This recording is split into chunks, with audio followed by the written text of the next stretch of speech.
I'm Ken Cuccinelli, head of United States Citizenship and Immigration Services. And President Trump has once again delivered on his promise to the American people to enforce long-standing immigration law. Today, USCIS, the agency I head as part of the Department of Homeland Security, has issued a rule that encourages and ensures self-reliance and self-sufficiency for those seeking to come to or to stay in the United States. It will also help promote immigrants' success in the United States as they seek opportunity here. Throughout our history, self-reliance has been a core principle in America. The virtues of perseverance, hard work, self-sufficiency laid the foundation of our nation and have defined generations of immigrants seeking opportunity in the United States. Our current law, which is generations old, recognizes that some new arrivals to our country need the help of their family and community. It requires some of those who seek to live and remain in the United States to have a sponsor who will be financially responsible for them. Case of my own family, my Italian grandfather played this role, sponsoring two of his cousins, Mario and Silvio, to come to America. Once they arrived, my grandfather wanted to make sure his cousins spoke English, certainly well enough to work, and enlisted my father in that effort as well to make sure they could speak English well enough to work, and they did. My family worked together to ensure that they could provide for their own needs, and they never expected the government to do it for them. And this same hardworking spirit, shared by countless immigrants who've made the U.S. their home, is central to our American identity. This spirit's also been rooted for over a century, well over a century, in our immigration laws, going back to the 1800s. Since 1996, the law has required foreign nationals to rely on their own capabilities and the resources of their families, sponsors, and private organizations in their communities to succeed. However, Congress has never defined the term public charge in the law, and that term hadn't been clearly defined by regulation. Well, that is what changes today with this rule.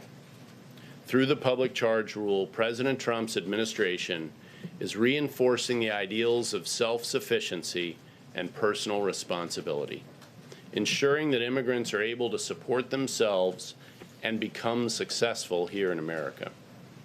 Our rule generally prevents aliens who are likely to become a public charge from coming to the United States or remaining here and getting a green card. Public charge is now defined in a way that ensures the law is meaningfully enforced and that those who are subject to it are self-sufficient. Under the rule, a public charge is now defined as an individual who receives one or more designated public benefits for more than 12 months in the aggregate within any 36-month period. For instance, receipt of two different benefits in 1 month counts as 2 months. A public charge and admissibility determination is prospective and looks at whether an individual is likely at any point in the future to become a public charge as we define it in the regulation. Public benefits are defined as federal, state, and local, as well as tribal, cash assistance for income maintenance and a small list of non-cash benefits. Some examples of the public benefits that are part of the rule are general assistance, SSI, SNAP, most forms of Medicaid, and certain subsidized housing programs. Significantly, the rule does not consider many forms of government assistance that protect children and pregnant women's health as public benefits. Generally, this includes emergency medical assistance, disaster relief, national school lunch programs, WIC, CHIP, Medicaid received by people under the age of 21 or pregnant women, as well as foster care and adoption subsidies, student and mortgage loans, energy assistance, food pantries, homeless shelters, and Head Start. It's important to note this rule will apply prospectively only to applications and petitions received starting on October 15th of this year. Once this rule is implemented and effective on October 15th, USCIS Career Immigration Services officers, what we call ISOs, will generally consider an alien's current and past receipt of the designated public benefits while in the United States as a negative factor when examining applications. However, receipt of certain non-cash benefits received before October 15th will not be considered as a negative factor. The underlying statute, passed on a bipartisan basis, also requires officers to assess, at a minimum, each applicant's age, health, family status, assets, resources and financial status, and their education and skills, as well as other factors set forth in the rule in the totality of the circumstances. The totality of the circumstances means that officers will assess all of the evidence related to these factors, and no one factor alone will decide an applicant's case. Most of these factors are the ones Congress mandated us to review when considering immigration benefit applications. Under this final rule, USCIS will be able to objectively determine whether an applicant is likely at any time in the future to receive public benefits above the designated threshold. Importantly, this final rule has no impact on humanitarian-based immigration programs for refugees and asylees. No impact on refugees or asylees.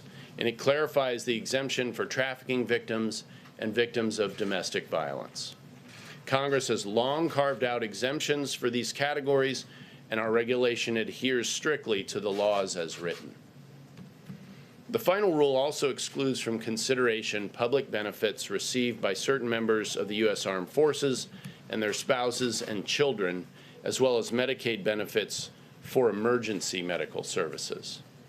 Lastly, under the final rule, USCIS can permit an applicant seeking a green card from inside the United States who's inadmissible only on the public charge ground to adjust their status to that of a legal permanent resident if they will post a public charge bond. So to conclude, I just note again that generations of immigrants have strengthened the foundation of our country and making positive contributions today, and we expect that to continue in the future. Through faithful execution of our nation's long-standing laws, President Trump's public charge inadmissibility rule better ensures that immigrants are able to successfully support themselves as they seek opportunity here in America. Throughout our history, Americans and legal immigrants have pulled themselves up by their bootstraps to pursue their dreams and the opportunity of this great nation.